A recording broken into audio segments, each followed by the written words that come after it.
समंदर में ड्रैगन की साजिश नाकाम करने आ रही स्वदेशी परमाणु पनडुब्बी। पानी के अंदर से दुश्मन का सर्वनाश करने की क्षमता वाली पनडुब्बी है आने को तैयार। ब्लू वाटर जोन का महायोद्धा चीन की पनडुब्बी से है, ज्यादा एडवांस्ड और घातक। दोस्तों, वो कौन सा जल योद्धा है जिसकी आहट ने चीन और पाकिस्तान का चैन छीन लिया है, उनके होश उड़ा दिए हैं? वो कौन सी किलर सबमरीन है जिसने चीन, पाकिस्तान से लेकर अमेरिका तक खलबली मचा दी है? इस वीडियो में आपको मैं इस बेहद एडवांस्ड न्यूक्लियर सबमरीन से जुड़ी हर जानकारी देने वाला हूँ। इसकी पूरी डिटेल देने वाला हूँ। इस वीडियो को अंत तक जरूर देखिएगा, क्योंकि इसमें आपको उस महायोद्धा के बारे में बेहद अहम जानकारियां मिलने वाली हैं। आपने अक्सर सुना होगा, जब भी कहीं तनाव होता है तो अमेरिका अपने युद्धपोत, डिस्ट्रॉयर, सबमरीन या फ्रिगेट्स उस इलाके के समंदर में भेज देता है ताकि अपने मित्र देश को ताकत दे सके और उसके दुश्मन को चेतावनी। जब चीन, ताइवान, फिलीपींस जैसे देशों को धमकाता है तो साउथ चाइना सी में America USS Abraham Lincoln, USS Roosevelt या यूएसएस जेराल्ड फोर्ड का रुख उस ओर मोड़ देता है।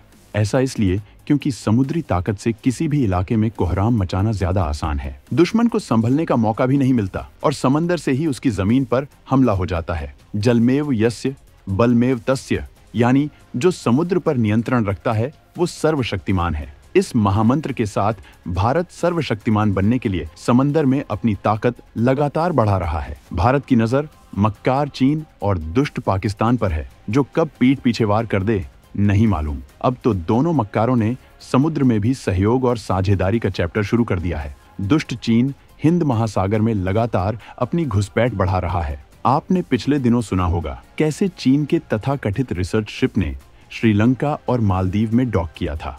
कहने को वो रिसर्च शिप था, लेकिन दरअसल वो जासूसी शिप है जो भारत की जासूसी के लिए हिंद महासागर में आता है। चीन की इन्हीं सब मक्कारियों का जवाब देने के लिए भारत अब एक ऐसे महाबली को ब्लू वाटर जोन में उतारने जा रहा है जो दुश्मन के नापाक इरादों को मिनटों में नेस्त नाबूद कर देगा। दोस्तों, समंदर के इस महाबली का नाम है INS अरिघात। आखिर कैसे INS अरिघात दुश्मन के लिए काल साबित होगी, आगे आपको बताएंगे। किस क्लास की है ये सबमरीन, क्या है इसकी ताकत और खूबियां, भारतीय नौसेना की शक्ति को INS अरिघात कैसे बढ़ाएगा, ये सब आपको विस्तार से बताएंगे।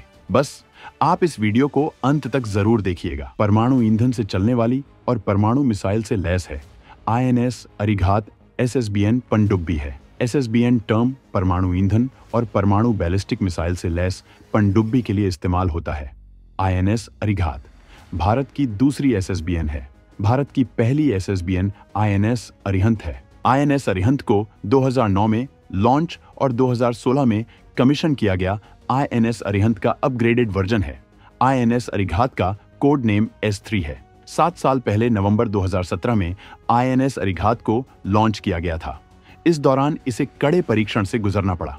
बीच में कुछ तकनीकी दिक्कतें भी आईं, जिन्हें भारतीय वैज्ञानिक और इंजीनियर्स ने मिलकर दूर किया और इसे अपग्रेड भी किया गया। अब परमाणु ईंधन और परमाणु मिसाइल से लैस ये सबमरीन भारतीय नौसेना का हिस्सा बनने के लिए तैयार है। उम्मीद है 1-2 महीने में इसे कमीशन कर दिया जाएगा। सिर्फ यही नहीं, देश में 2 और न्यूक्लियर पावर अटैक सबमरीन के निर्माण के प्रोजेक्ट को भी अंतिम मंजूरी मिलने वाली है। इससे हिंद महासागर क्षेत्र में चीन की बढ़ती नौसैनिक धमक पर लगाम लग सकती है। जानिए INS अरिघात की पावर, जिसने ड्रैगन की कपकपी छुड़ा दी है। INS अरिघात की ताकत जानिए। विशाखापट्टनम के शिप बिल्डिंग सेंटर में निर्मित 6000 टन का है INS अरिघात।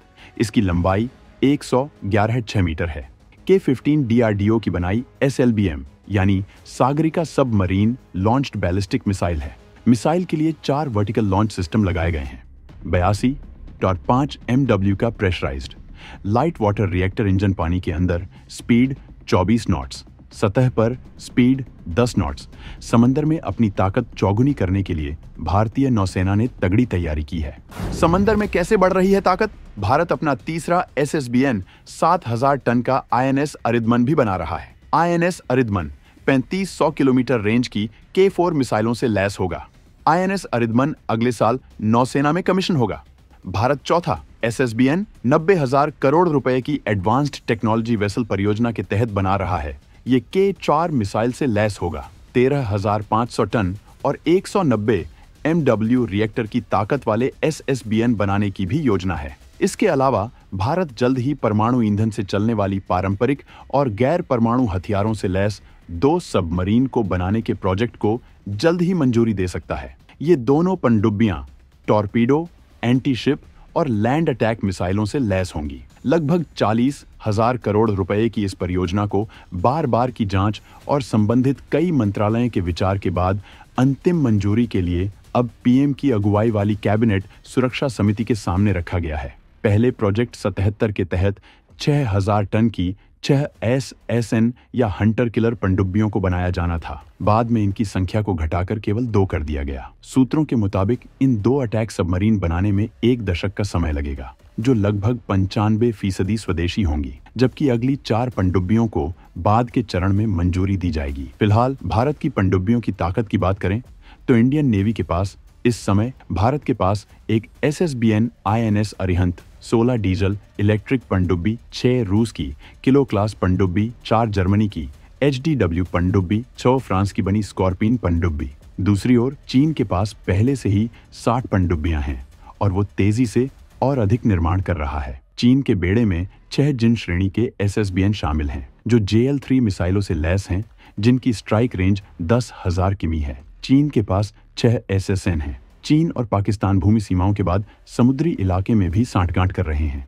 भारत को चीन और पाकिस्तान के दोहरे खतरे से निपटने के लिए कुछ और पनडुब्बियों की जरूरत है। इनमें भारतीय नौसेना की पनडुब्बी जरूरत कम से कम 18 डीजल इलेक्ट्रिक पनडुब्बियां, 4 SSBN, 6 SSN लंबी दूरी तक मार करने वाली मिसाइलों से लैस। बड़े SSBN के भारतीय नौसेना में शामिल होने से समंदर में भारत की ताकत बहुत बढ़ जाएगी, जिनसे दुश्मन के हमले को नाकाम करने और उसके इरादों को नेस्त नाबूद करने में आसानी होगी।